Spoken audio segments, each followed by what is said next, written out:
Each of the eyes are sculpted in such a way that no matter where you go, it looks like they're watching you. And then you get to the front of the Korean War Memorial and you look down and there's a plaque. It says, "Our nation honors her sons and daughters who answered the call to defend a country they never knew and a people they never met." How many times haven't we done that? So we're getting closer to the essence of Memorial Day. So I also visited Antietam Creek. It's the site of the September 17th, 1862 Civil War battle. Nobody really won that one, but the Union had never really won anything, so it was good enough that we fought to a draw so Lincoln could declare it a victory. Congress passed the Emancipation Proclamation. Lincoln signed it, and he used that location to announce to the world that America had ended slavery. It's quite a battlefield. If you haven't had a chance to go to it, please do. But the battlefield, the cemetery itself, is laid out like a Civil War encampment. And only Civil War soldiers are buried there, except one. There was a Navy SEAL that, as a kid, grew up playing there, and he was allowed to be buried there. Got to get special permission. But when you get to the center area where the headquarters would be, it's a grassy area similar to this, about this size, where the outer sidewalk is. And there's a poem. There's a poem by Theodore O'Hara, and she sets the stage, or he sets the stage. I'm just going to read a portion of it because the poem is quite long. "The muffled drum's sad roll has beat the soldier's last tattoo. No more on life's parade shall meet that brave and fallen few. On fame's eternal camping ground, their silent tents to spread, and glory guards with solemn round the bivouac of the dead. No rumor of the foe's advance now swells upon the wind, nor troubled thought at midnight haunts of loved ones left behind. No vision of the morrow's strife, the warrior's dreams, alarms, no braying horn or screaming fife at dawn shall call to arms." It's really quite a poem. If you read the whole poem, it's really beautiful. So imagine you've done that, and then you kind of turn about, and there in the middle of this grassy area is this huge statue. He's 44 feet 7 inches long, weighs 250 tons. He's referred to as Old Simon. That's impressive. But I think what's really impressive about Old Simon is there's a little plaque at the bottom of Old Simon. And to me, this captures the essence of Memorial Day. And that plaque reads, "Not for themselves, but for their country." This is the essence of Memorial Day. It's a day of remembrance for those that have died for this country. Not for themselves, but for their country. Marinette, thank you very much for inviting me to help you remember Memorial Day 2018. May God bless you always, and may God bless America.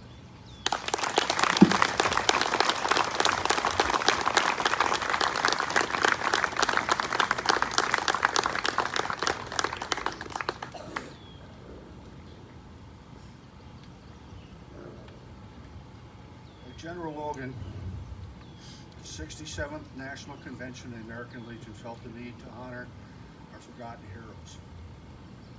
The result of their concern became Resolution 288, which encourages all American Legion organizations to implement the empty chair ceremony at all meetings and ceremonies as a continual physical symbol of the POW MIAs, the cause for which we stand, namely their return or full accounting. We now honor them.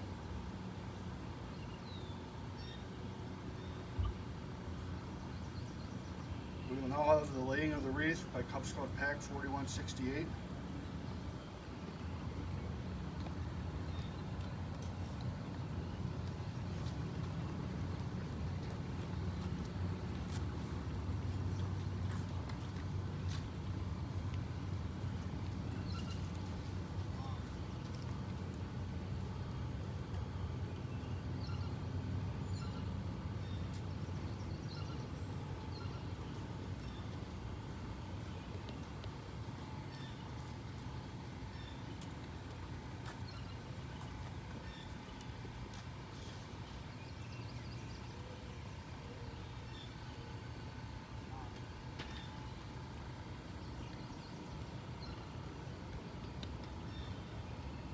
will now have the rifle salute by the 20-year club, followed by taps, and a benediction by Chaplain Veith.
We bow our heads in prayer. Almighty God, we pray today for the families and friends of those who have given their lives in service to our nation. May they be comforted in their sadness. May they be reassured that the sacrifice of their loved ones contributes to a worthy cause. May they be proud of those they have lost, and trusting their ultimate fate into your gracious hands. Even as we remember those who have lost their lives in the past, we also think of those whose lives are on the line today. We think especially of the men and women who are serving in Iraq and Afghanistan and other places of conflict and violence. Protect them, encourage them, bring them home safely and soon. We ask your blessing upon this service. Amen. Amen.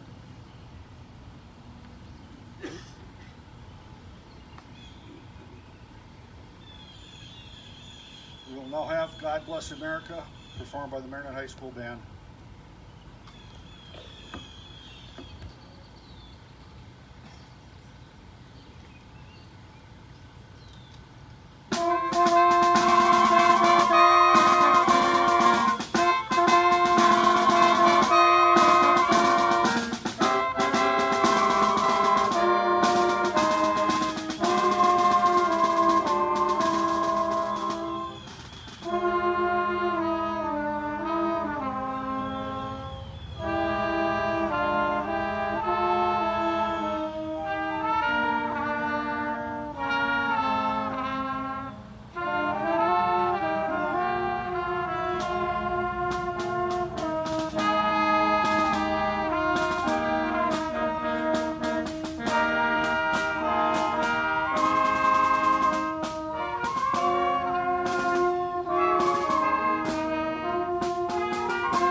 Thank you all again for coming. This concludes our services this morning.